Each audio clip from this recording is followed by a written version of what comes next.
Praise the lord, hallelujah. मसीह यीशु में आप सभी अजीज बहन भाइयों, बुजुर्गों, जवानों, उस्तादों और ख़ास कर बच्चों को मेरा बहुत बहुत सलाम। और मैं उम्मीद करती हूँ आप सब खैर वाफियत से होंगे। और आज जिस मौजू को लेकर मैं आपके पास आई हूँ, आपसे शेयर करना चाहती हूँ, वो है संडे स्कूल की तारीख, उसका आगाज़ कैसे हुआ।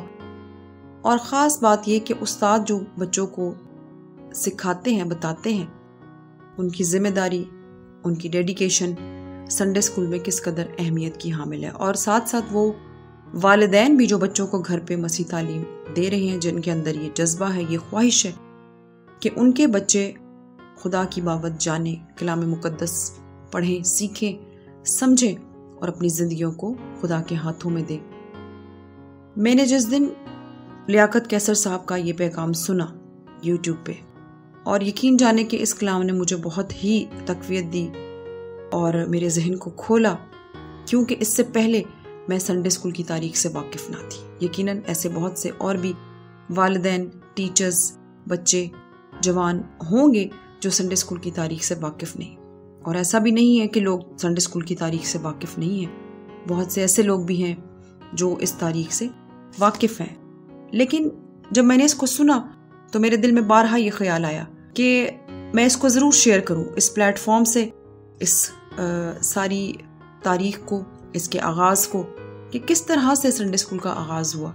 मैंने मुनासिब जाना और खुदावंद ने मुझे मौका बख्शा और मैं आज इसको आपके साथ शेयर करूंगी, इस ईमान के साथ कि सुनने वाले बरकत पाएंगे, सिखाने वाले तक़वियत पाएंगे और अपने आप को और डेडिकेट करेंगे, खुदा का फजल मांगेंगे और इस बहुत बड़ी खिदमत को आगे लेकर चलेंगे। वो उस्ताद हैं, वालिदैन हैं, बहन भाई हैं, बुजुर्ग हैं, जवान हैं, जो भी हैं, मैं दुआ करती हूँ कि इस सारी बात को सुनने के वसीला से, इस पैगाम को सुनने के वसीला से जो मैं आपके साथ शेयर करूंगी, आप लोग बरकत पाएं। तो आइए संडे स्कूल की तारीख के बारे में जानते हैं। सबसे पहले मैं आपको संडे स्कूल के आगाज़ के बारे में बताऊंगी। 18वीं सदी में पूरे यूरोप में सनती इनकलाब आया हुआ था। हर तरफ फैक्ट्रियां ही फैक्ट्रियां बन रही थी और फैक्ट्रियों के मालिकान को मजदूरों की ज़रूरत थी ताकि वो काम कर सके। उस वक्त लोगों ने अपने बच्चों को भी काम पर भेजा ताकि उन लोगों की गुजर बसर अच्छे तरीके से हो सके। इस तरह बच्चों से 12-12 घंटे काम लिया जाता और वो रात को देर से घर आकर सो जाते, क्योंकि वो सारा दिन काम करके थक जाते थे। काफी अरसा तक ये सिलसिला जारी रहा। फिर कुछ लोगों ने इस निज़ाम में तब्दीली लाकर भी काम बढ़ा दिया, जिसकी वजह से बच्चे ज्यादा मसरूफ हो गए। उसी वक्त एक शख्स रॉबर्ट रेक्स के नाम से, जो पेशे के एतबार से जर्नलिस्ट था और उसकी अपनी प्रिंटिंग प्रेस थी, उस शख्स के दिल में ख्याल आया कि मैं बच्चों के लिए कुछ करूं। उसने बच्चों को प्रमोट करना शुरू किया। उस शख्स के दिल में कहीं ये बात थी कि बच्चे हमारा कीमती असासा है, ये कीमती जाने हैं, हमें इनको जरूर पढ़ाना है। और दूसरी तरफ वालिदैन की ये ख्वाहिश थी कि हमारे बच्चे ज्यादा काम करें और पैसा लाएं। लोग बच्चों को तालीम दिलवाना नहीं चाहते थे, वो उन्हें स्कूल में पढ़ाना नहीं चाहते थे। रॉबर्ट ने सोचा कि मैं संडे वाले दिन, जब छुट्टी का दिन होता है, बच्चों को स्कूल में बुलवाया करूं ताकि बच्चे संडे को आ सकें। इसी वजह से ये नाम पड़ा संडे स्कूल। इब्तिदा में बच्चे स्कूल में टाटों पर बैठकर पढ़ते थे क्योंकि बच्चे गरीब थे। उसमें से कुछ बच्चों ने तो मजाक उड़ाना शुरू कर दिया कि टाटों वाला स्कूल। खैर, अब सवाल ये कि वहां क्या पढ़ाया जाता है या क्या पढ़ाया जाए। वहां कायदों की बजाय बाइबल का मुतालिया कराया जाता था। इसके पीछे उसकी सोच ये थी कि बच्चे पढ़ना सीखें और बाइबल को भी जाने और साथ साथ वो लिखाई भी करना सीखें। और लिखाई भी बाइबल के हवाला जात से ही शुरू की गई। इस तरह से कलाम का असर बच्चों पर होना शुरू हो गया। फिर उन्होंने ये सोचा कि बच्चों को अंजील की बुनियादी तालीमात भी सिखाएं, यानी दुआ करना, दुआ कैसे करना है, और सबसे ज़रूरी बात कि मसीह किरदार क्या होता है और ज़िंदगी गुजारने के लिए जो मसीही इक़दार यानी कदरें वो जाने। वहाँ गीत भी सिखाए जाते थे। ये स्कूल सारा दिन चलता था। वो तमाम दिन गीत गाते और आयात पढ़ते रहते थे। वहाँ का माहौल बड़ा खुशगवार था। इसी वजह से बच्चे अपने घरों में बेहतर होने लगे। वालिदैन ने ये तब्दीली देखी तो बच्चों को सपोर्ट करना शुरू कर दिया। इसी दौरान पूरे अमेरिका और इंग्लैंड में संडे स्कूल तहरीक मजबूत होना शुरू हो गई। उस वक्त की गवर्नमेंट ने यह सोचा कि यह तरीका तो बहुत अच्छा है, लिहाजा स्कूल बनाने चाहिए। यूं स्कूल खुलना शुरू हुए। एक अकेले रिक्स के विजन की वजह से कितनी बड़ी मूवमेंट का आगाज हुआ। इस सारे अरसे में उसने लोगों का तमस्खर बर्दाश्त किया, बातें सुनी, लेकिन वो अपने काम में लगा रहा। इन तमाम तर कोशिशों की वजह से बड़े बड़े खादिम पैदा हुए और ये बात उस सदी की चर्च हिस्ट्री पढ़ने से मालूम होती है। लेकिन 1960 यानी 1960 में एक बड़ा ही अफसोसनाक वाकया हुआ। उस वक्त एक टर्म चली जिसे सोशियोलॉजी में हिप्पीइज्म कल्चर कहा जाता था। इसका आगाज हुआ। इसमें लोगों ने ये कहना शुरू किया कि छोड़ो संडे स्कूल को, जो बच्चे वहां जाना चाहते हैं वो जाएं और जो नहीं जाना चाहते वो ना जाएं, जिसकी वजह से मुआशरे में इमोरलिटी पैदा हुई यानी बदअखलाकी पैदा हुई। ये मगरबी दुनिया में एक बड़ा अफसोसनाक वाकया था। उसी दौरान एडवर्ड किम्बल एक संडे स्कूल टीचर था, वो मंजर पर आया। एक दिन संडे स्कूल में एक लड़का आया। उस टीचर ने देखा और महसूस किया कि इस लड़के की रूह बहुत तारीक थी जो बयान से बाहर थी। या वो कहता है कि इतनी तारीक रूह उसने पहले कभी नहीं देखी। जब उसे कहा गया कि बाइबल में से यूहन्ना की अंजील निकाले तो वो निकाल ना सका, क्योंकि उसे मालूम ही ना था कि ये किताब कहाँ है। उस टीचर ने अपनी बाइबल उसे दी और यूहन्ना की अंजील भी निकाल कर दी। वहां मौजूद बच्चों ने उसका मजाक उड़ाया और खूब हंसे। और वो तारीक रूह, वो बच्चा, आप जानना चाहते हैं वो कौन था? वो था D.L. Moody. Sunday school teacher के अंदर तमाम बच्चों के लिए बड़ा बोझ था और वो नहीं जानता था कि ये बच्चा कौन है, उसका मुस्तकबिल क्या है और ये बच्चा आने वाले वक्त में कितनी बड़ी बरकत बनकर दुनिया के सामने आएगा। उसको तो ये इल्म ना था कि ये बच्चा कितना बड़ा खादिम होगा।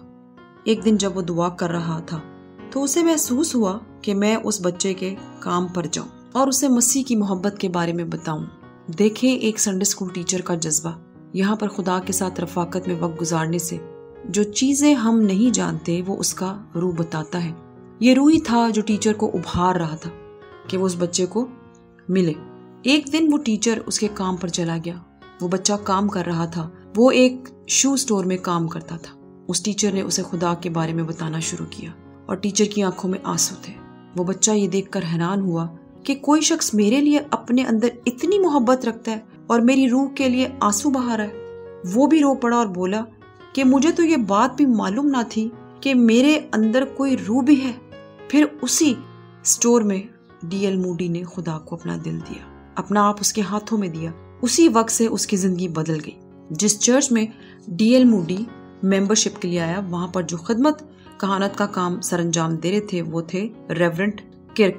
वो कहता है कि जब मैंने उस नौजवान को देखा, ये वो पासवान कह रहा है, देखा तो जितनी वाज़ा रोशनी अंजील की मैंने उस नौजवान में देखी, इतनी आज तक मैंने किसी में ना देखी। यहाँ जो सबसे अहम बात है वो ये कि एक संडे स्कूल टीचर ने उस नौजवान की जिंदगी को छुआ और उसकी जिंदगी बदल गई। Praise the Lord. ये बच्चा जब संडे स्कूल आया तो एक तारीक बच्चा था, लेकिन संडे स्कूल टीचर उसने उस बच्चे को छुआ और अंजील की रोशनी उस बच्चे में मुंतकिल हुई। बताते हैं कि वो क्या बच्चा था। उसकी खिदमत में हजारों लाखों लोगों ने अंजील सुनी, बेदारियां आई, लोगों ने निजात पाई, खादिम निकले। दुनिया जानती है कि आज D.L. मूडी कौन है। शायद आप में से भी बहुत से इस वक्त जो सुन रहे हैं जानते होंगे कि D.L. मूडी कौन है, लेकिन शायद आज को ये नहीं जानता कि एडवर्ड किम्बल कौन था।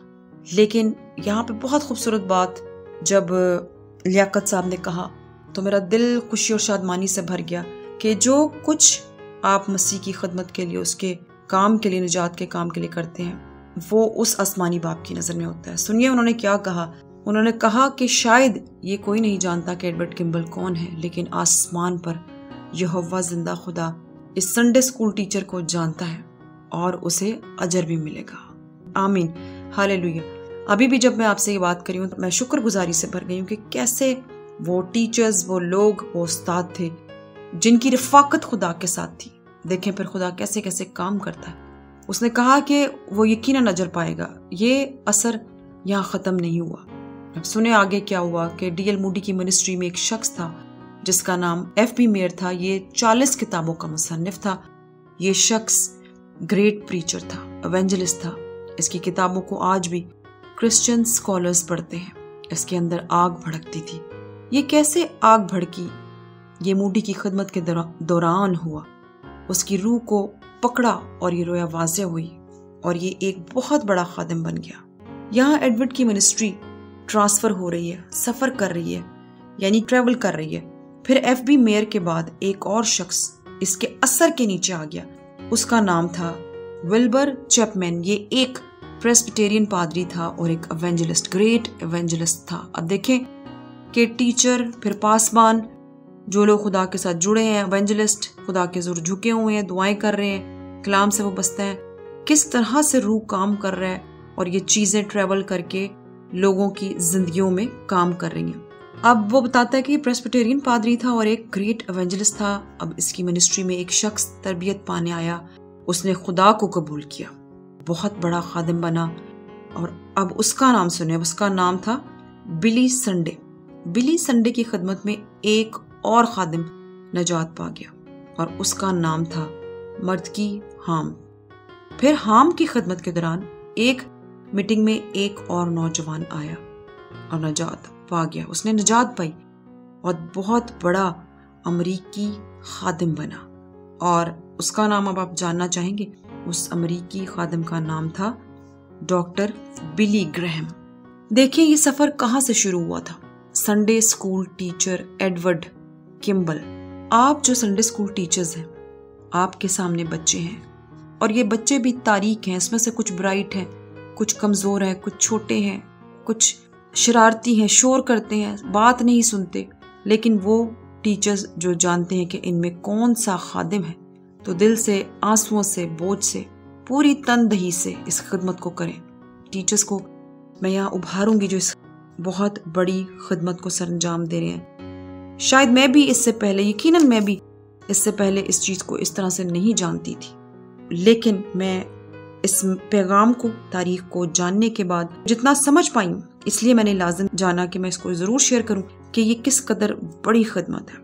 اس لیے پوری جاں فشانی سے اس خدمت کو کریں، کیونکہ یہ بہت بڑا کام ہے، خدا کا بہت بڑا کام۔ آئیے خداوند کے حضور ہمیشہ کی طرح جھکیں، دعا مانگیں، درخواست کریں، منت کریں کہ جو بچے سنڈے اسکول ٹیچرز کو خدا نے دیے ہیں، والدین کو دیے ہیں، استادوں کو دیے ہیں، پاسبانوں کو دیے ہیں، یہ ہماری ذمہ داری ہے کہ ہم اس کو سمجھیں، کلام کی طرف رجوع لائیں، ان باتوں کو محض سنیں نہ، بلکہ اپنے آپ کو خدا کے حضور پیش کر دیں، سرنڈر کریں، تیار کریں، عاجزی کریں، اس سے مانگیں کہ خداوند ہماری قوم پر، ہماری نسل پر کرم کر، ہمارے بچوں میں اس روح کو تو خداوند اتار جو متحرک کرتی ہے، جو روشن کرتی ہے، جو تیار کرتی ہے۔ میری دعا ہے ان ٹیچرز کے لیے بھی جو دنیا میں جہاں کہیں بھی اس پیغام کو سنیں گے، اور بہت سو نے، لیاقت صاحب کا بھی وہ میسج سنا ہوگا، کہ خدا کا روح انہیں متحرک کرے، تیار کرے، انہیں ڈیڈیکیٹ کرے، وہ دعا میں جھک جائیں اور خداوند کے حضور میں آنسو بہائیں، اور جب بھی وہ اپنے پیغام کو ڈیلیور کرنے لگے اس سے پہلے، ایک رات پہلے، ایک ہفتہ پہلے، خداوند سے فضل مانگے، توفیق مانگے، تاکہ اس کا وہ روح کام کرے، جو ان پیغامات کو، جب ان باتوں کو، کلام کی سچائیوں کو جب وہ بچوں کے ساتھ بیان کریں، تو بچوں کی زندگیاں اسی طرح سے بدلیں، تبدیل ہوں، جیسے ہم آج کے اس میسج میں ہم نے جانا، سنا کہ کس طرح سے خدا کا روح کام کر رہا تھا اور ان لوگوں کو ابھار رہا تھا کہ وہ ان خادموں کے لیے عاجزی کریں، دعائیں کریں، بوجھ رکھیں، ان کو تیار کریں، تاکہ سب باتوں میں خدا کے نام کو جلال ملے۔ سو میں امید کرتی ہوں اس پیغام کے وسیلہ سے سنڈے اسکول کی اہمیت، اس کے آغاز کو سننے کے بعد خدا کا روح آپ لوگوں کی زندگیوں میں کام کرے، متحرک کرے، موٹیویٹ کرے آپ لوگوں کو، اور زیادہ آپ لوگ ڈیڈیکیٹ ہوں، اور اس کے ساتھ رفاقت میں، پاک کلام کی رفاقت میں، پہچان میں، عرفان میں بڑھیں، ترقی کریں اور خدا کو آنر کریں۔ God bless you.